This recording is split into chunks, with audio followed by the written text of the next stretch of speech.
आप देख रहे हैं फानूस टीवी। उत्तराखंड किसान मोर्चा के बैनर तले 4 सितंबर को किसान रुड़की में अपनी मांगों को लेकर एक विशाल धरना प्रदर्शन करने जा रहे, जिसको लेकर किसान गांवों में किसानों से संपर्क करने में जुटे हुए हैं। आपको बता दें कि 24 अगस्त को भी किसानों ने एक महापंचायत का आयोजन किया था।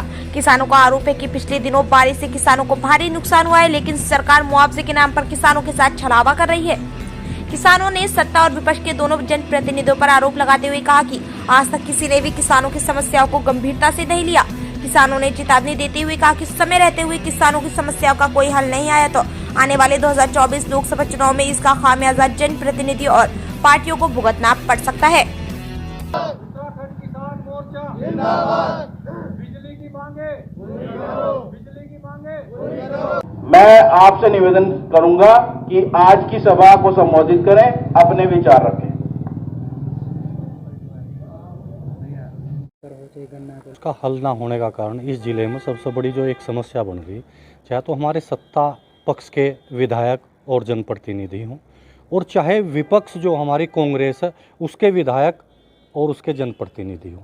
जिस प्रकार से उन्हें जिले के किसानों की समस्याएं विधानसभा में, देहरादून या सड़कों पर आकर विपक्ष को उठानी चाहिए। हमारा जो विपक्ष है उत्तराखंड में, जो कांग्रेस पार्टी है, वो विपक्ष भी नाकाम, किसानों की समस्या हल कराने में नाकाम साबित हो रहा है।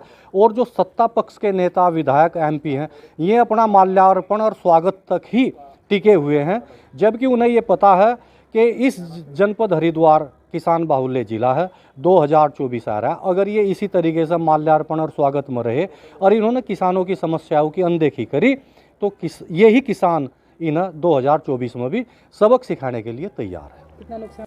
बारिश से लगभग पूरे ज़िले में 50% नुकसान है, अगर हम पूरा एवरेज लगाऊं, क्योंकि लक्सर और हमारा खानपुर जो क्षेत्र है ये तो पूरी तरीके से बर्बाद हुआ, और जो हमारे अन्य ब्लॉक हैं ज़िले के, उनमें भी लगभग 40% नुकसान है। लेकिन सरकार की और अधिकारियों की इतनी बड़ी बेरुखी है कि जिस प्रकार से नुकसान की भरपाई सरकार को करानी चाहिए थी, वो उस प्रकार से जो भरपाई, जो किसान की मदद होनी चाहिए थी, नहीं कर पाए। इसी क्रम में सरकार को जगाने के लिए 4 सितंबर की रैली है। इस अलग भी ज़िले की छोटी छोटी जो जिला स्तर के जिला अधिकारियों के संबंध में रखी जाएंगी समस्याएं हैं, वो भी प्रमुखता से उठानी।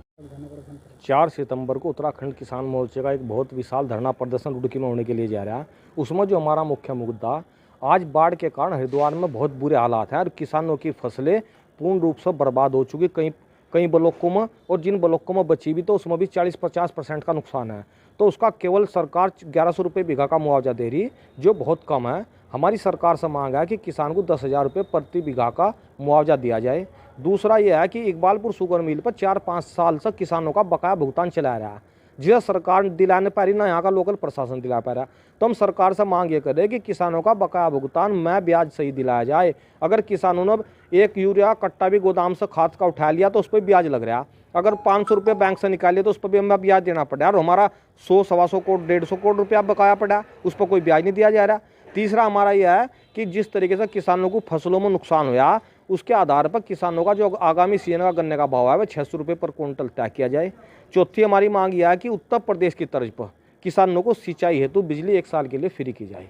परसों उन्होंने महापंचायत की आप लोग भी हम किसान संगठन सब एकजुट हैं। दिल्ली के आंदोलन में आपने देखा होगा, हम सब एक मंच पर थे, और अब भी हम एक मंच पर, जो हमारा 4 सितंबर का जो धरना प्रदर्शन होने वाला, उसमें भी भारतीय किसान यूनियन के जो जिम्मेदार साथी हमारे साथ रहेंगे। और चौधरी साहब को अगर टाइम मिल गया तो 4 सितंबर में हो सकता है कि चौधरी साहब दोबारा फिर यहाँ पाओगे। वे हमारे बड़े और राष्ट्रीय किसान नेता, वो हमेशा किसान संगठनों का पर उनकी छत्र छाया हमेशा बनी रहा है। तो ये सब किसान संगठन एक है, और आगे जो प्रोग्राम होगा वो भारतीय किसान यूनियन का, उत्तराखंड किसान मोर्चे का, जैसा पिछले आप 2 सालों से देख रहे संयुक्त चले आ रहे, जो तीसरा कार्यक्रम होगा वो हमारा सबका संयुक्त रहेगा।